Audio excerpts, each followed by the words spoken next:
마르쿠스 아울렐리우스는 로마의 다섯 현재 중에서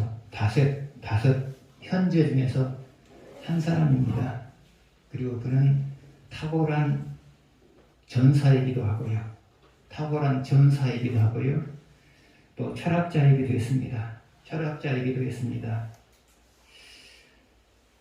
그가 쓴 글을 모아가지고 출판된 책이 있는데 그것이 바로 아우렐리우스의 명상록입니다. 지금도 그 책이 나와 있습니다. 그는 게르만 민족이 국경을 침범하려고 하자, 국경을 넘어서려고 하자 병사들을 이끌고 그들과 전쟁을 하기 위해서 변방으로 나갔습니다. 그런데 그 변방이라고 하는 것은 그 로마에서, 지금의 이탈리아 수도 로마에서 독일까지 갔으니까 상당히 먼 거리죠. 그런데 병으로 인하여서 쓰러졌어요. 근데 문제는 뭐냐면 그것이 전달되는 과정에서 와전이 돼가지고 황제가 죽었다고 전달이 됐어요. 물론 나중에는 깨어나서 본래의 모습을 회복해요. 그러자 가장 충격을 받은 사람이 황후였어요. 왜냐하면 다음 황제가 들어서게 되면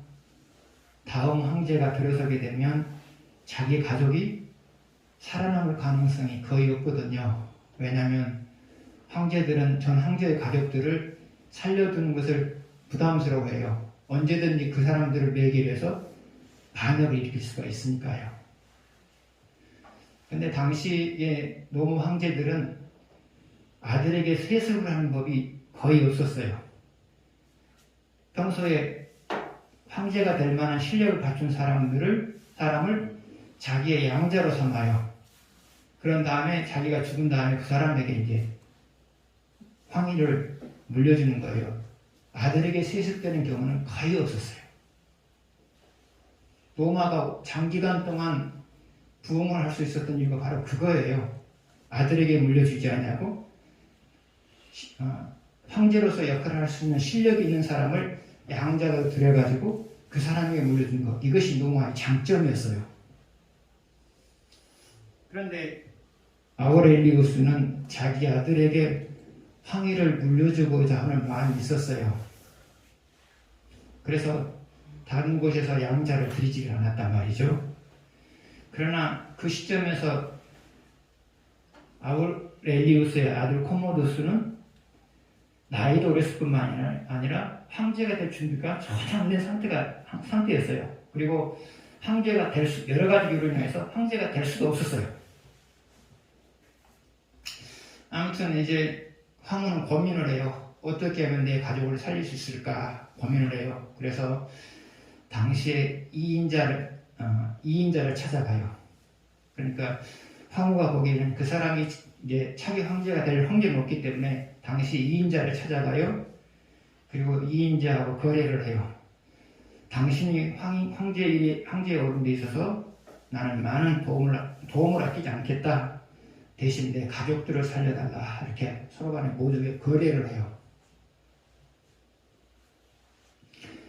그 2인자는 그때부터 이제 자기 세력을 규합하기 시작해요. 왜냐하면 이제 황제가 되기 위해서는 황제가 될 사람들에게 전쟁을 치러야 되잖아요.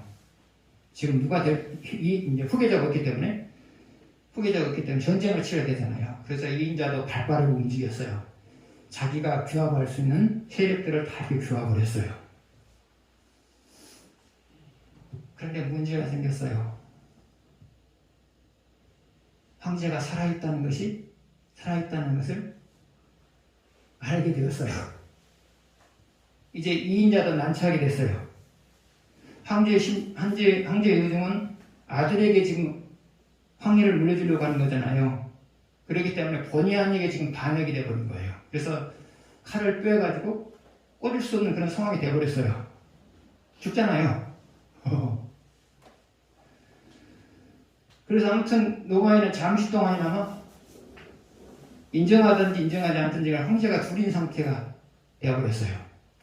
그리고 황후는 그 일로 인하여서 자살을 하게 돼요.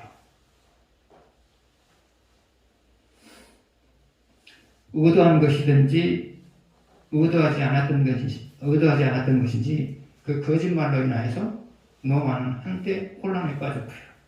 그리고 아까운 사람이 자살을 하는 그런 일이 벌어지게 되었어요.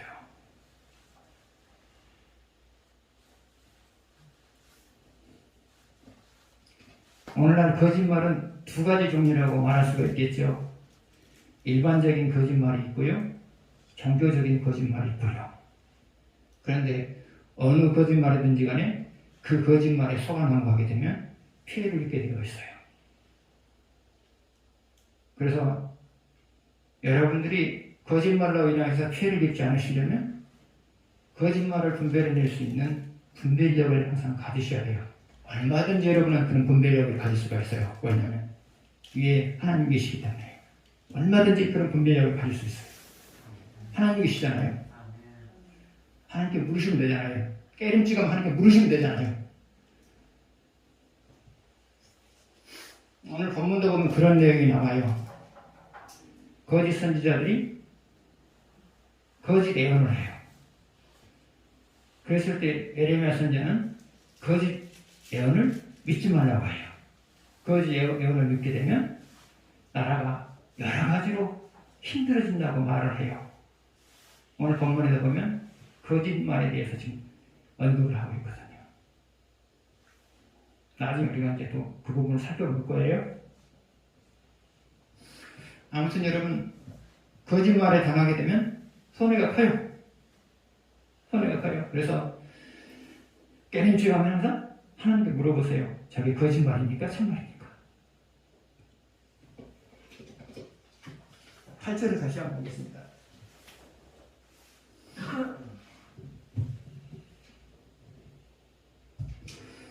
여호와의 말씀이니라. 바벨론의 왕 느부갓네살을 섬기지 아니하며 그 목으로 바벨론 왕의 멍에를 메지 아니하는 백성과 나라는 내가 그들이 멸망하기까지 칼과 기근과 전염병으로 그 민족을 벌하리라. 하나님이 바벨론과 대항하려고 하는 유다와 유대 동맹군에 대해서 유다와 동맹을 맺은 나라들에 대해서 말해요. 대항하지 말아라. 전쟁하지 말아라. 항복해라. 전쟁하지 말아라. 항복해라. 그랬단 말이죠. 그러면 하나님께서 자, 다른 나라 빼고 유다만 놓고 생각합시다. 우리가 이해하기가 쉽게 유다만 놓고 생각합시다. 하나님이 유다에게 항복을 하고 한 이유가 뭘까요? 첫 번째로 이미 하나님이 유다를 멸망시키기로 작정을 하였기 때문이에요.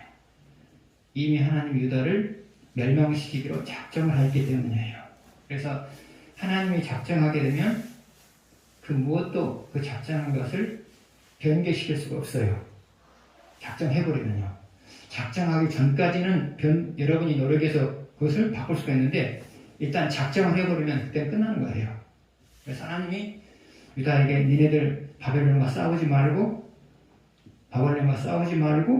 항복해라 그랬단 말이에요. 그 이유가 뭐냐? 첫 번째로는 하나님이 유다를 멸망시키기로 작정했기 때문에 그래요. 작정했기 때문에. 두 번째로 하나님이 유다로 하여금 싸우지 말고 항복하라고 한 이유가 뭐냐? 그것은 유다를 사랑하기 때문에 그래요. 유다를 사랑하기 때문에. 유다는 하나님은 뜻이 있어서 유다를 징계하지만 여전히 유다를 사랑하고 있어요. 징계하는 도중에도 유다를 사랑하고 있어요. 그럼 항복하는 것이 항복하러 하는 것이 유다를 사랑하는 것이 되는 이유가 뭐냐? 항복에서 잃는 것보다 전쟁을 해서 잃는 것보다 항복에서 잃는 것이 훨씬 적죠? 그렇잖아요. 전쟁을 해서 잃는 것보다 항복을 해서 잃는 것이 훨씬 더 적다는 말이죠. 그래서 하나님께서 유다에게 항복하라 이 말은 하나님 유다를 징계하기로 작정하였지만 그럼에도 불구하고 자기 백성이기 때문에 사랑하는 모습을 이렇게 보인 거예요. 여러분 역시도 마찬가지예요. 여러분이 때로는 스스로 돌이킬 수 없는 죄를 계속해서 짓고 있을 때 하나님께서 징계를 하지만 그러나 여러분을 향한 하나님의 사랑은 변함이 없어요. 변함이 없어요. 그래서 징계를 하든지 아니 복을 주든지 간에 여러분을 향한 하나님의 사랑은 변함이 없다는 말이죠. 그래서 항복해라 이 말 속에는 하나님이 유다를 비록 징계하지만 유다를 사랑하는 마음이 있기 때문에 항복해라 그렇게 말합니다 말이죠.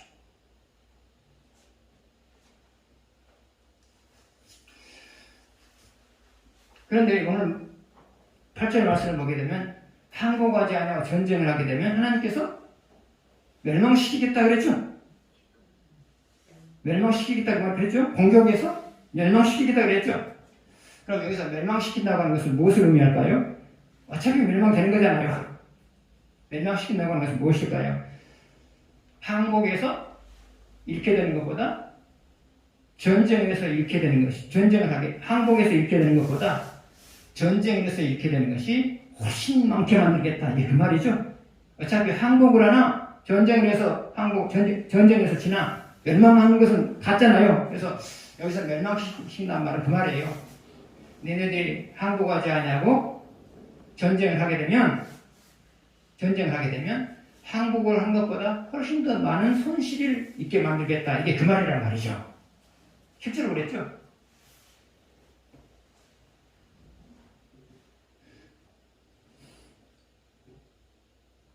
여러분도 살다 보면 사람과 다툴 수 있는 상황이 벌어져요.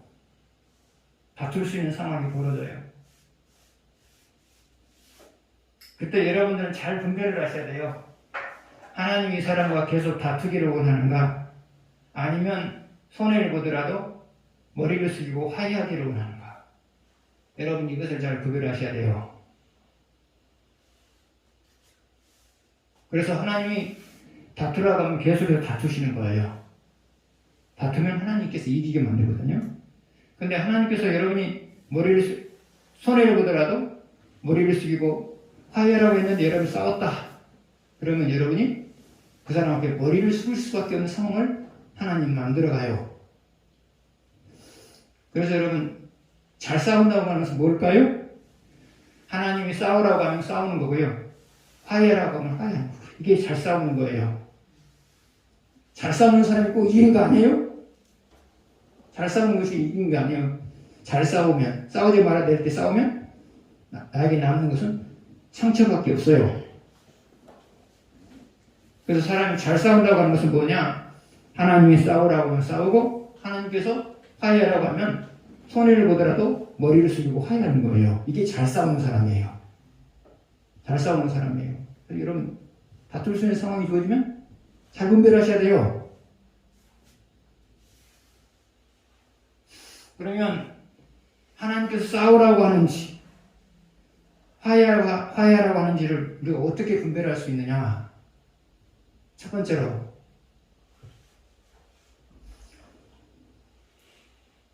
최근에 자기의 삶을 돌아보면서 받은 말씀이 외면하는 것이 많았다면 이것은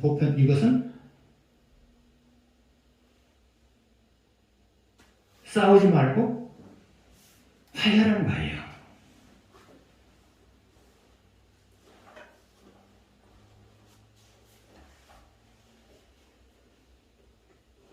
왜 그래요? 하나님이 여러분을 부끄럽게 만들기 위해서 그 싸움을 싸울 수 있는 상황을 만든 거거든요. 하나님이 여러분의 죄를 여러분을 부끄럽게 만들기 위해서 그 싸움이 있게 만드신 거거든요.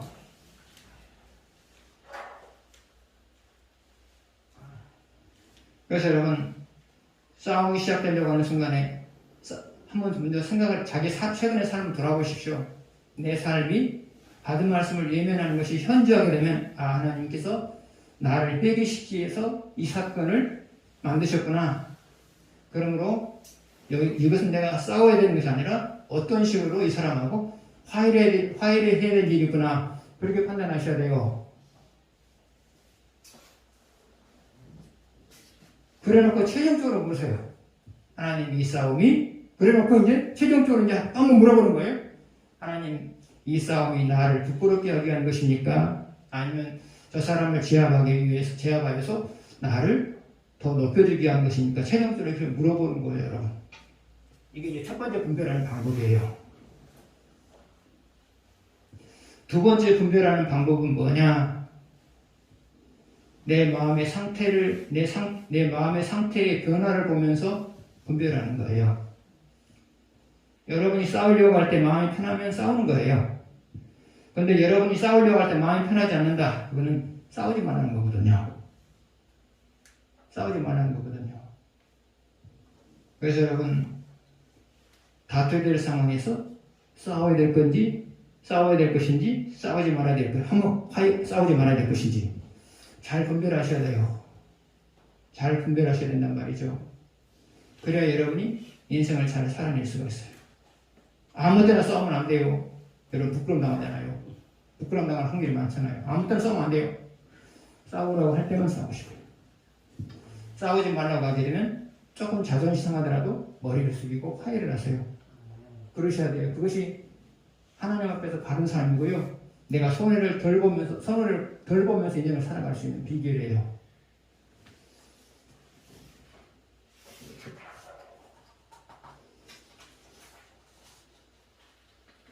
구절에서 10절을 보시겠습니다.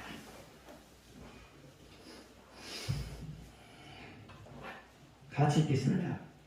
너희는 너희 선지자나 복술가나 꿈꾸는 자나 술사나 요술자가 이르기를 너희 바벨론의 왕을 숨기게 되지 아니하리라 하여도 너희는 듣지 말라. 그들은 너희에게 거짓을 예언하여 너희가 너희 땅에서 멀리 떠나게 하며 또 너희가 너희를 몰아내게 하며 너희를 멸망하게 하느니라.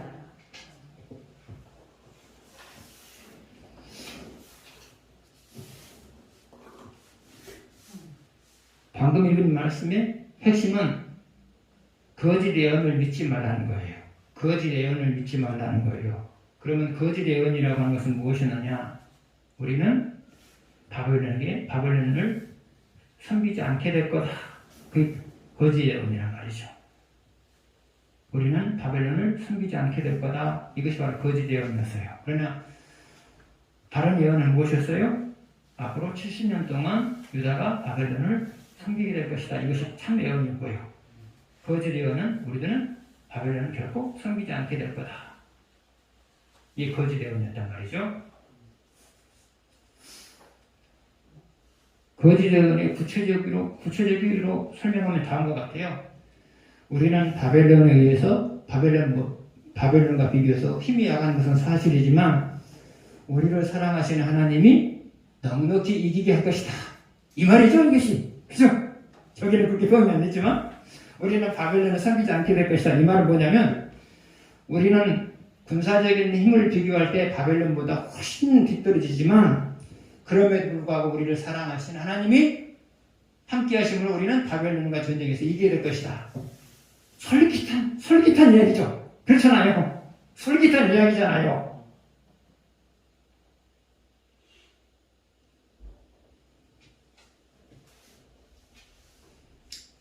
이거는 유다가 정상적으로 신앙생활을 할 때는 맞는 말이에요. 그러나 정상적으로 신앙생활을 하지 않고 있는, 하나님과 관계없이 살아가고 있는 지금에는 맞는 말이 아니죠. 맞는 말이 아니죠. 그러나 당시에 여러 사람들은 이런 거짓 예언을 했단 말이죠.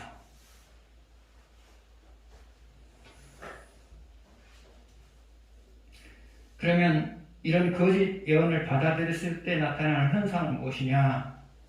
유다가 이런 거짓 예언을 받아들였을 때 나타나는 유다에게 미치는 영향은 무엇이냐? 보게 되면 10절 보실까요? 10절 두 번째 줄, 너희가 너희 땅에서 멀리 떠나게 하며. 유다가 거짓 예언을 받아들였을 때 그들의 삶에 미치는 영향이 무엇이냐? 멀리 떠나게 한다고 했어요. 멀리 떠나게 한다고 했어요. 유다를 멀리 떠나게 한다고 했어요. 그럼 유다를 멀리 떠나게 한다고 하는 것은 뭘까요? 그것은 예국에 나가서 살게 만든다고 말이죠. 유다로 하여금 유다인들 중에 일부가 예국에 나가서 살게 된다고 말이죠. 그러면 유다인들의 일부가 예국에 나가서 살게 되는 유형은 뭘까요? 첫 번째로는 포로로 끌려가는 것이고요. 전쟁 포로로 끌려가는 것이고요. 두 번째로는 전쟁으로 인해서 유다가 항폐화됨으로 인하여 살기가 힘들어서 이민 간 사람들이 많아진다는 말이죠. 실제로 그랬어요. 전쟁으로 인해서 나라가 황폐화됨으로 인해서 살기가 힘드니까 많은 사람들이 다른 나라로 이민을 갔단 말이죠. 그리고 유다에서 쓸만한 사람들은 바벨론에서 포로로 끌려갔단 말이죠. 그래서 너희가 멀리 떠나게 될 것이다. 그 대언을 받아들였을 때 유다에게 미치는 영향, 첫 번째로는 멀리 떠나게 될 것이다. 멀리 떠나게 될 것이다. 두 번째, 그들에게 미친 영향이 무엇이냐? 10절 뒷부분 보시죠. 멸망하게 하느니라. 멸망하게 하느니라. 멸망하게 하느니라. 자, 앞서서 우리가 말했죠. 멸망한다는 것은 뭐라 했어요? 항복하는 것보다 훨씬 더 큰 손실을 입게 하겠다고 말이죠. 멸망한다. 항복한 것보다 훨씬 더 큰 손실을 입게 하겠다 그 말이죠.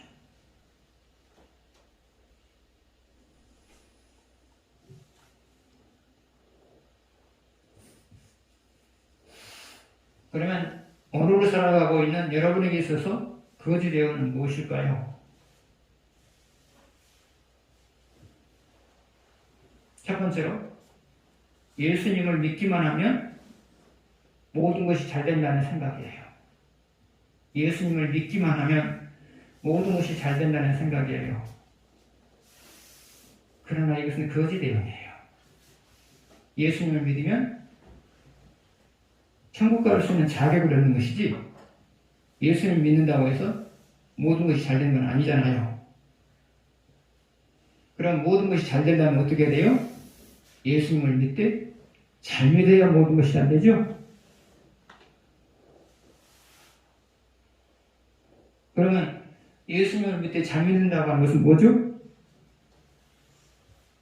말씀을 얼마나 받았든지 간에 그 받은 말씀대로 살아가려고 노력하는 것, 이것이 바로 예수님을 잘 믿는다는 말의 의미죠. 그래서 오늘날 많은 사람들이 이 거짓 예언에 속아요. 예수님을 믿기만 하면 잘 된다. 이 거짓 예언에 속는단 말이죠. 거짓 예언이에요. 예수를 믿으면 주어지는 거라고요? 그것은 구원의 선물로 주어진 것이고요. 잘 되는 것은 예수님을 섬기되 잘 섬기는 것. 다시 말하면 받은 말씀대로 살아가려고 노력하는 것. 이것이 잘 되는 비결이에요.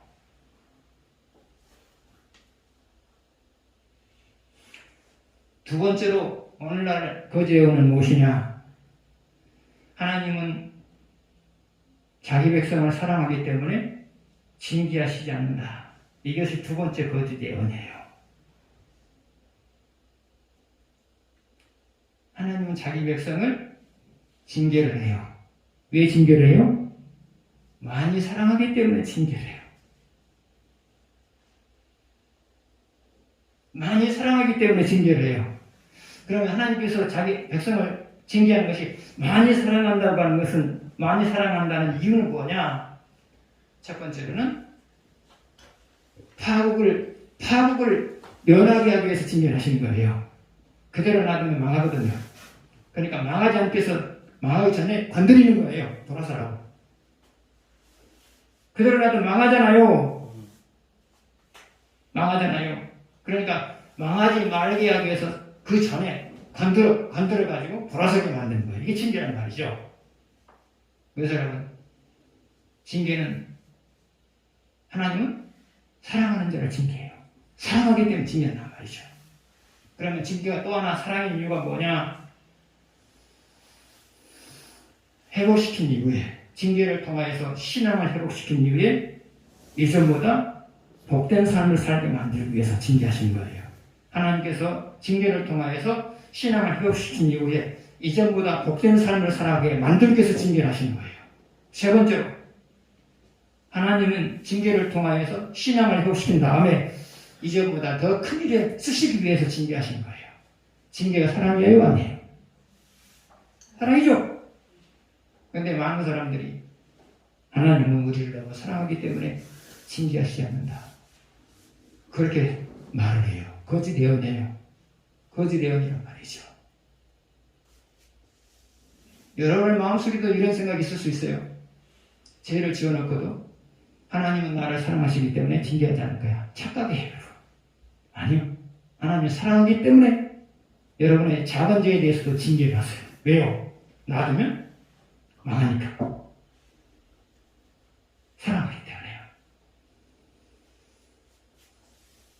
그러면 사람들이 이런 거짓 예언에 넘어가는 이유가 뭐냐? 거짓 예언에 넘어가는 이유가 뭐냐? 첫 번째로는 신앙이 죽어있기 때문에 그래요.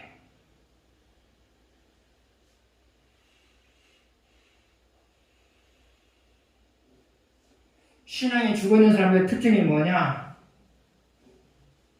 신앙이 죽어있어도 잘 되기를 바라는 마음이 있단 말이죠.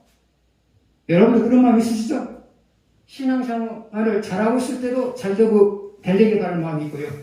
신앙생활을 잘못하고 있음에도 불구하고 잘 되기를 바라는 마음은 항상 우리에게 있죠. 또 하나, 신앙생활을 잘못하고 있음에도 불구하고 징계가 없기를 바라는 마음이 있단 말이죠. 징계가 없기를 바라는 마음이 있단 말이죠. 그런데 여러분 말고, 여러분 그런 사람들이 아니니까, 여러분 그런 사람들 아니니까 신앙이 죽어있는 사람에게 하나님은 우리를 사랑하기 때문에 징계하시지 않는 겁니다. 하나님은 우리를 사랑하기 때문에 믿기만 해도 복을 실문이다. 이런 말을 하게 되면 솔깃해지는 거죠. 솔깃해지는 거죠. 그래서 거짓 예언에 넘어간 사람들이 어떤 사람들이냐? 신앙이 죽은 사람들이에요. 죽은 사람들이에요. 두 번째로 거짓 예언에 넘어간 사람들이 어떤 사람들이냐? 분별력이 없는 사람들이죠. 분별력이 없는 사람들이죠. 사람은 신앙이 살아있으면 그 사람의 말을 듣는 순간에 자기가 옳은 말이다, 진리다, 거짓이다 판별이 돼요. 왜요? 그 사람의 말이 진리면 신앙이 살아있을 때는 시원하거든요. 마음이 시원하거든요. 그런데 진리가 아닌 말이 선포되고 있으면 들으면서도 머리가 혼란스러워요. 여러분들 이단과 이야기를 나눌 때 머리가 아파하죠. 그것은 여러분의 안에 계신 성령님이 그것은 진리가 아니라 그것을 지금 말해주고 있거든요. 항상 성령님은 그러세요. 여러분이 진리가 아닌 말을 듣고 있을 때 혼란스럽게 만들어요. 왜 그러느냐? 야, 니 지금 네가 듣고 있는 말 진리가 아니다. 그런데 여러분이 듣고 있는 말이 진리면 여러분 마음을, 여러분 머리를 시원하게 만들어요. 그래서 뭐냐? 네가 듣고 있는 말이 지금 진리다. 그걸 말해주는 거거든요. 근데 아무튼 신앙이 죽어있으면 분별력도 없죠. 신앙이 죽어있으면 분별력도 없죠. 그래서 한마디로 말해서 거짓 예언에 넘어가는 이유가 뭐냐? 한마디로 말하면 신앙이 죽어있기 때문이다 말이죠. 신앙이 죽어있기 때문이다. 그래서 여러분이 거짓 예언에 속지 않고 남은 인생을 살아가시려면 항상 신앙을 살려놓으셔야 돼요. 여러분, 거짓 예언에 넘어가가지고 유다가 많은 피해를 입었잖아요. 여러분 역시도 마찬가지예요. 두 가지 그 거짓 예언에 넘어가게 되면, 여러분들 많은 심각한 피해를 입어요. 하나님이 여러분을 돌려놓기 위해서, 원상복귀하기 위해서 심각한 피해를 입게 만든단 말이죠. 그래서 항상 신앙을 살려놓으셔야 돼요. 사람은 신앙을 살려놓으면 사는 것이 나고요. 신앙이 죽어있으면 죽을 맛이에요. 이게 하나님 만들어는 원리란 말이죠. 사람은 신앙이 살아있으면 살 맛이 나고요. 신앙이 죽어있으면 그야말로 죽을 맛이에요. 사는 것이. 신앙을 살려놓으셔야 돼요. 반복되는 말에서 말하기는 그런데요. 그러나 여러분들이 내가 정말 신앙을 살려놓기 위해서 노력하고 있는가, 노력하지 않고 있는가, 제 설교를 들으면서 한번 점검을 해보세요. 신앙을 살리기 위해서 기본적으로 해야 될 것이 뭐냐? 여러분처럼 공적인 예배에 자주 참여하는 거예요. 첫 번째로 공적인 예배에 자주 참석하는 거예요. 두 번째로는 개인적인 기도 시간을 갖는 거예요. 두 번째로는 매일 간헐적으로 말고 매일 개인적으로 기도하는 시간을 갖는 거예요. 매일요. 하루라도 기도를 쉬어버리면 신앙이 죽어요. 하루라도 기도를 쉬면 신앙이 죽어요. 여러분 느끼시잖아요. 하루라도 기도 안 해보세요. 신앙이 죽잖아요. 개인적으로 기도 시간을 갖고요. 세 번째로 말씀을 묵상하는 시간을 가지세요. 말씀을 묵상하는 시간을 날마다 가지세요. 어떻게 여러분 날마다 말씀 묵상해요? 안 하면 곤란해요. 말씀을 묵상한다고 하는 것은 여러 가지 의미가 있지만 그 중에 하나가 뭐냐? 나는 적어도 오늘 말씀 안에서 살아가겠습니다 라는 것을 말씀을 보면서 고백하는 거예요. 말씀을 본다고 하는 것은 뭐냐? 적어도 나는 말씀 안에서 앞으로 오늘 살아가려고 노력하겠습니다. 이 다짐을 하고 있는 것이 말씀을 읽는 거거든요. 말씀 읽어야 되고요. 네 번째로 내 마음의 상태의 변화나 내 삶이 되어져가는 모습 속에서 하나님 주신 메시지를 읽어내야 돼요. 하나님 주신 말씀을, 하나님 주신 메시지를, 하나님의 뜻을 읽어내야 돼요.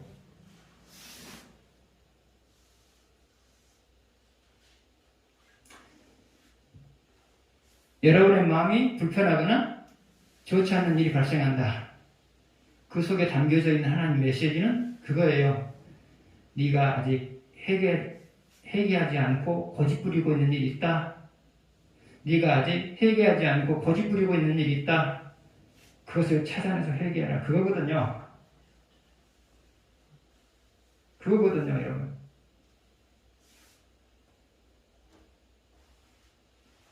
마음이 안 편해요. 그냥 별 생각 없이 살아요. 그러면 신앙이 계속 죽는 거예요. 마음이 안 편해요.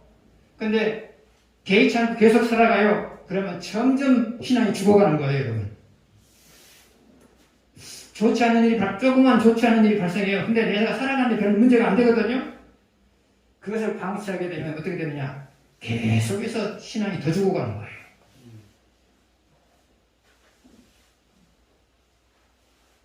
그래서 여러분, 마음이 안 편하다. 하나님께서 나에게 지금 회개하라고 하는구나. 좋지 않은 일이 발생하면 하나님이 나에게 회개하라고 하는구나. 그러셔야 돼요.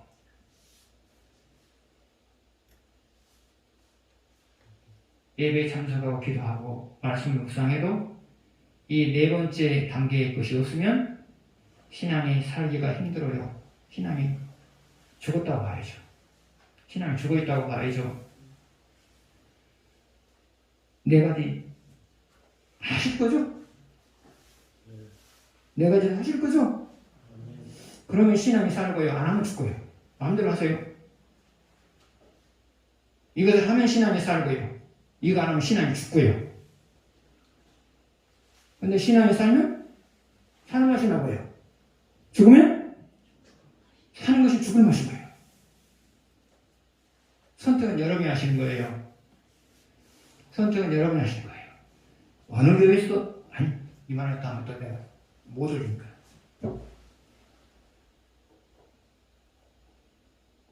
항상 신앙을 살려놓으십시오. 다른 것보다 가장 중요한 것이 신앙을 살려놓는 거예요.